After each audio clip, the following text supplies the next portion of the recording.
quand vous êtes arrivé dans le foot féminin, est-ce que vous avez eu des doutes ou des appréhensions? Sur la pédagogie, oui. Ok. Parce je suis du Sud. Donc des fois, ça sort comme ça sort. Ouais. Mais ouais, je suis pas. Je filtre quand même beaucoup plus que si j'étais avec des garçons adultes. Ouais. C'est-à-dire que plutôt que d'aller sur l'instant, des fois je vais laisser finir une séquence pour recadrer calmement. Mais puis il y a des spécificités qui sont voilà, je rentre pas au vestiaire. Hein.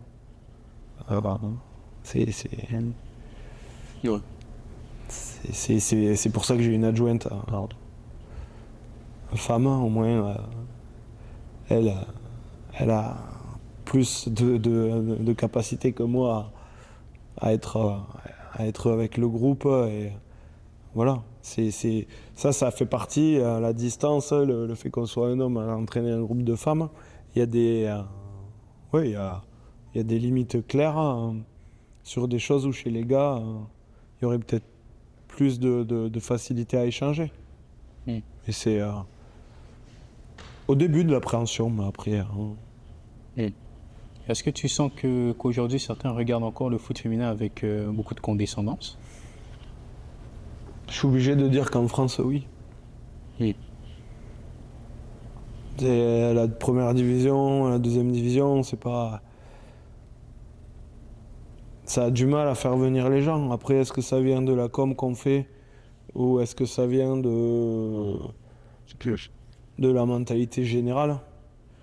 Ça, je suis pas spécialiste, mais cette année, Nantes et Strasbourg qui montent de D2, ils ont quand même fait des plus de 10 000 personnes dans leur stade.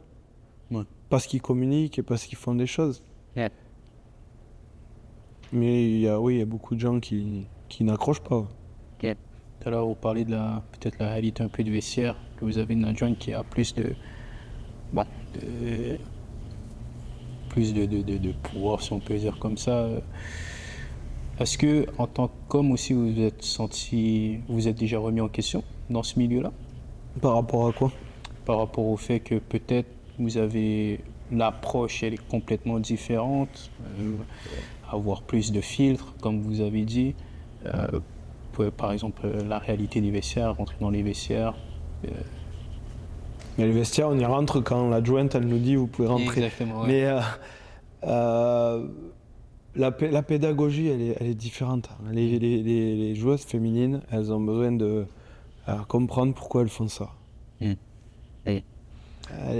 gars, on est un peu plus tout droit, quoi. Ouais. Mais elles questionnent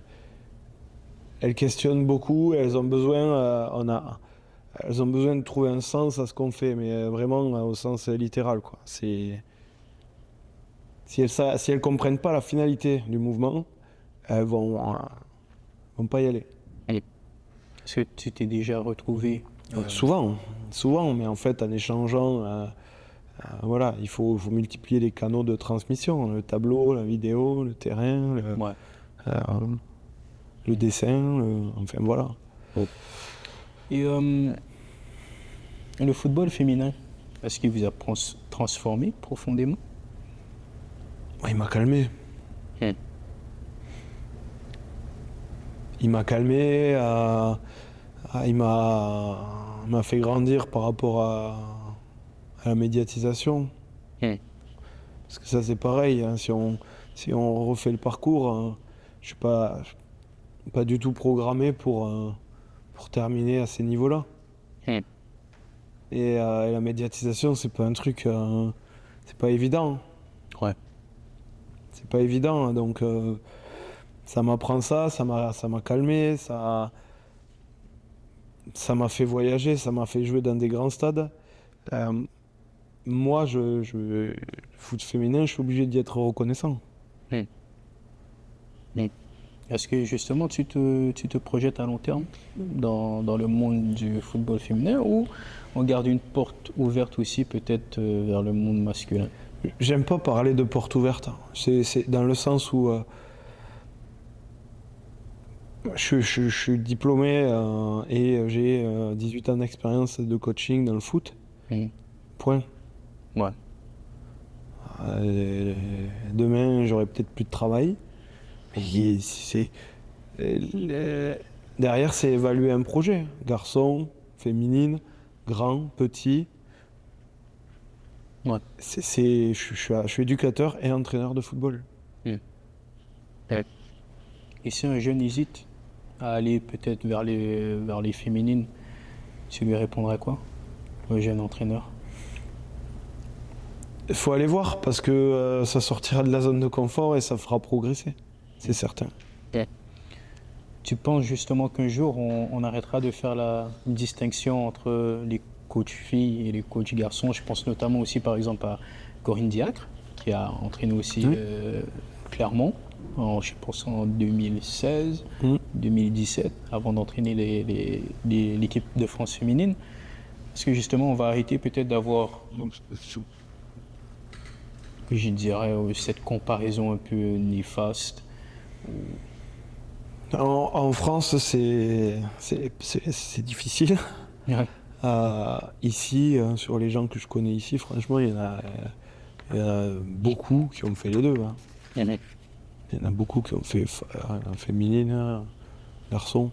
Donc, pour moi, ça serait souhaitable. Parce que tout le monde vient chercher sur l'aspect intensité. Ok, oui. Et puis. Ouais. Parce que je pense qu'en tant qu'entraîneur aussi masculin dans le monde du football féminin, il y a aussi cette vision qui, je pense, qui est assez normalisée.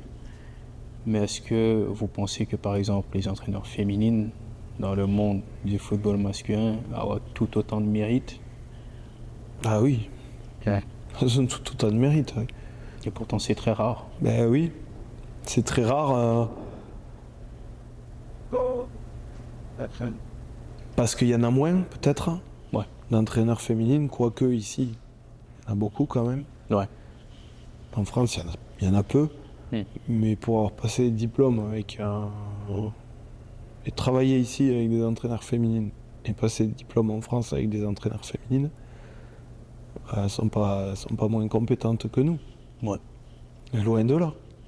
C'est... Si on prend le truc à la base, pourquoi